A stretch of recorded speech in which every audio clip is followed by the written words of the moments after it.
Well, to get a bit more analysis now, I'm joined on the set by France 24's Angela Diffley. Angela, let's start first with these reports of a member of Omar al-Bashir's regime, a former minister accused of war crimes, who's escaped from jail in the chaos. Yes, this is Ahmed Haroun, who was, as you say, a member of the Omar al-Bashir regime. He is accused of crimes against humanity because of his involvement in the very brutal repression of an insurgency in Darfur back in 2003. He has been in prison. Al-Bashir himself is in the same prison, but apparently was moved just before the civil war to a hospital. Now, it's unclear how this happened, how this escape happened, that Ahmed Haroun managed to escape. The Sudanese Interior Ministry are saying that the forces disloyal to the de facto general who had been running the country, al-Burhan, they organised a breakout. Meanwhile, on the other side, General Hemeti, who is opposing General al-Burhan, says that the Sudanese army, it's in their interests to let him out, that they are trying to restore those people who were very instrumental in the al-Bashir regime. Angela, talk us through these two sides of this conflict. It's been going on for almost 2 weeks now. What's the balance of power like at the moment?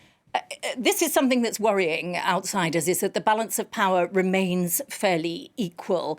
You have, these two generals, al-Burhan, who was until now the de facto runner of Sudan. He is head of Sudanese armed forces. He has a good relationship with Egypt, although Egypt denies giving him any help. On the other side, we have Hemeti, who has a good relationship with Eritrea, whose president has in the past not been reluctant to intervene in countries outside his own, and also a good relationship with the Libyan warlord, a key Libyan warlord. So they both have outside people who might be willing to help. In terms of their actual resources, on the military side, al-Burhan's side has superior capacity in the skies, better tanks.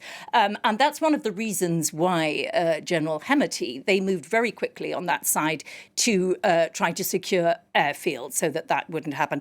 On the money side, again, it's fairly equally balanced. The Sudanese armed forces have always pretty much had a business empire. On the other side, Hemeti has made a lot of money. They have something of a business going on, giving gold concessions and mercenary forces in exchange for mercenary help in return for gold concessions. Both sides are fairly evenly matched. It looks as though General Hemeti is trying to big up the suggestion that al-Burhan is keen to return to a more Islamist Sudan. That might be in the hope of getting help from Gulf countries. We don't know. There is another danger that if this goes very wrong and on Hemeti's side, he returns to Darfur, which is the western region of Sudan where he came from. He has a tribal base there. This could, we've already talked about how other powers could intervene. This could mean that it becomes a very, very messy ethnic factional civil war in Sudan. Now, Washington was very instrumental in brokering this 3-day ceasefire that's on now. How much involvement does the U.S. have really in Sudan? Well, Washington, a lot of people looked to Washington. Washington brokered the ceasefire, which led to the establishment of South Sudan. There was a civil war between Sudan and what is now South Sudan before. Washington was very instrumental in making that come about. That said, it has a lot less leverage nowadays. There are people in Washington who said that this fight between these two generals in Sudan, it could be seen to be coming that the US should have introduced some sort of sanctions earlier in a bid to thwart it. That said, the Americans will be keen not to try to be on either side of this.